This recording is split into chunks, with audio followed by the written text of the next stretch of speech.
মধ্যপ্রাচ্যের প্রতিবেশী দেশগুলোতে হামলা বন্ধে প্রেসিডেন্ট মাসুদ পেজেশকিয়ানের আশ্বাসের পরও অভিযান অব্যাহত রেখেছে ইরানের সামরিক বাহিনী। এদিকে আবুধাবিতে সাম্প্রতিক হামলায় আহতদের দেখতে যান ইউনাইটেড আরব এমিরেটের প্রেসিডেন্ট শেখ আল নাহিয়ান আমিরাত।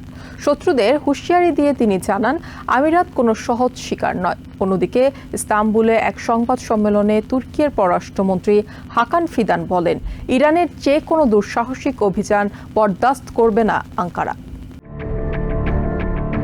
আমেরিকা ও ইসরায়েলের যৌথ বাহিনীর হামলার শুরুর পর থেকেই মধ্যপ্রাচ্যে আমেরিকার সামরিক ঘাঁটি এবং জ্বালানি স্থাপনাগুলোকে লক্ষ্য করে হামলা অব্যাহত রেখেছে ইরান। প্রতিবেশী দেশগুলোতে হামলা বন্ধ রাখতে শনিবার দেশটির প্রেসিডেন্ট মাসুদ পেজেশকিয়ানের আশ্বাসের পরও তেহরান হামলা চালিয়ে যাচ্ছে।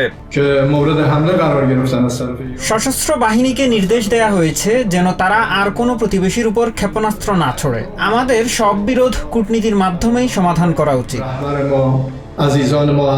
ইরানের প্রেসিডেন্টের এই অবস্থানকে আত্মসমর্পণ হিসেবে দেখছেন প্রেসিডেন্ট ডোনাল্ড ট্রাম্প। ট্রুথ সোশ্যালে এক পোস্টে তিনি ইরানকে পরাজিত শক্তি আখ্যা দিয়ে আরো ধ্বংসাত্মক হামলার হুঁশিয়ারি দেন। এদিকে ইউনাইটেড আরব এমিরেটের উপর ইরানের হামলায় আহতদের দেখতে আবুধাবির এক হাসপাতালে যান দেশটির প্রেসিডেন্ট শেখ মোহাম্মদ বিন জায়েদ আল নাহিয়ান, যেখানে তিনি আমিরাতের শত্রুদের সতর্ক করে বলেন, আমিরাত কোনো সহজ শিকার নয়। এদিকে তুর্কির আকাশ সীমায় ইরানি ক্ষেপণাস্ত্র ধ্বংসের ঘটনায় তেহরানকে সতর্ক করেছে তুর্কির পররাষ্ট্রমন্ত্রী হাক্কান ফিদান। ইস্তাম্বুলে এক সংবাদ সম্মেলনে তিনি জানান, ইরানের এই ধরনের কোনো দুঃসাহসিক অভিযান আঙ্কারা বরদাস্ত করবে না। আমাদের পরামর্শ হলো খুব সাবধান থাকুন। ইরানের কারোরই এমন দুঃসাহসিক অভিযানে নামা উচিত হবে না।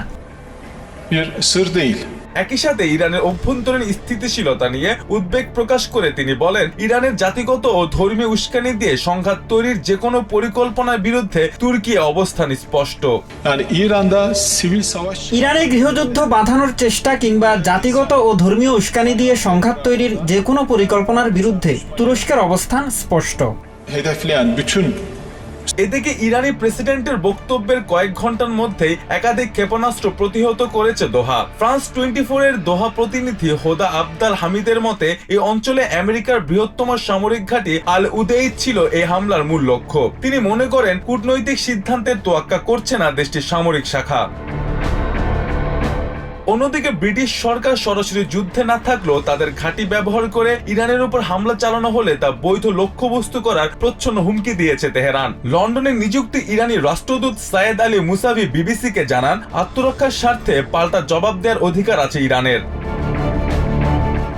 আমেরিকা ইসরায়েলি বাহিনী ব্যবহৃত উপসাগরীয় দেশগুলোর সামরিক ঘাঁটি ইরানের জন্য বৈধ লক্ষ্যবস্তু হবে বলেও সতর্ক করেন Musavi. Mustafa Aashiqui Nabil, TVN 24 news desk. New York থেকে সম্প্রচারিত টিভিএন 24 টেলিভিশন বিশ্বজুড়ে বাঙালির কণ্ঠস্বর।